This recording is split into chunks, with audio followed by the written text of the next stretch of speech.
Техника и технологии позволяют совершенно другой урожай брать. Ну и семена, естественно. Кеңешме Сüleymanов хуҗалыгының яңа төзелгән Эреме үзелендә үткәрелде. Район башлыгы аның хуҗалыклар өчен бик кирәкле булуына сызыклады.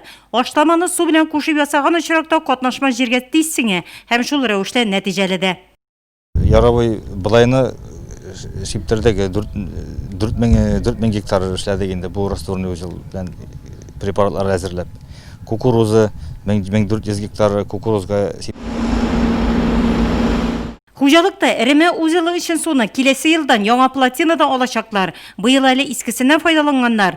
Фыма авылы янындагы буада бүгенге көндә 10 берәмлек техника эшли. Гидротехник корылмага капиталь ремонт эшләрен үткән ел башлаганнар. Федераль программа буенча эшләнә. Аның сметная стоимости 19 миллион бүгенге көндә.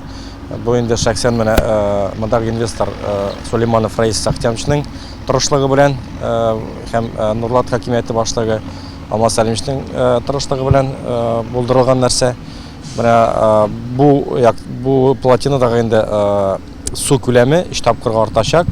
Төзелеп беткәннән соң монда инде алдан 70 мең куб су булган булса, төзелеп беткәннән соң 220 мең күләмендәге километр су булачак монда. Бүгенге монда 70 мең куб җир чыгарылды, трубалар салынды, площадкалар ясалды, насосный станцияларга, водосброслар ремонтланды полностью.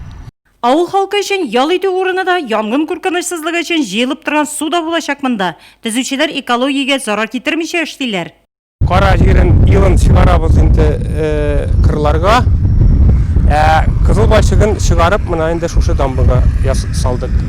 Эшне июль айына тәмамларга ниятлиләр. Алмаз Әхмәтшин төзелеш компаниясе вәкилләренә соңыннан тирә-якта яшелләндерү эшләрен башкарырга, агачлар утыртырга тәкъдим итте. Шулай ук Егоркино авылындагы гидротехник корылмага да капиталь ремонт үткәрелә.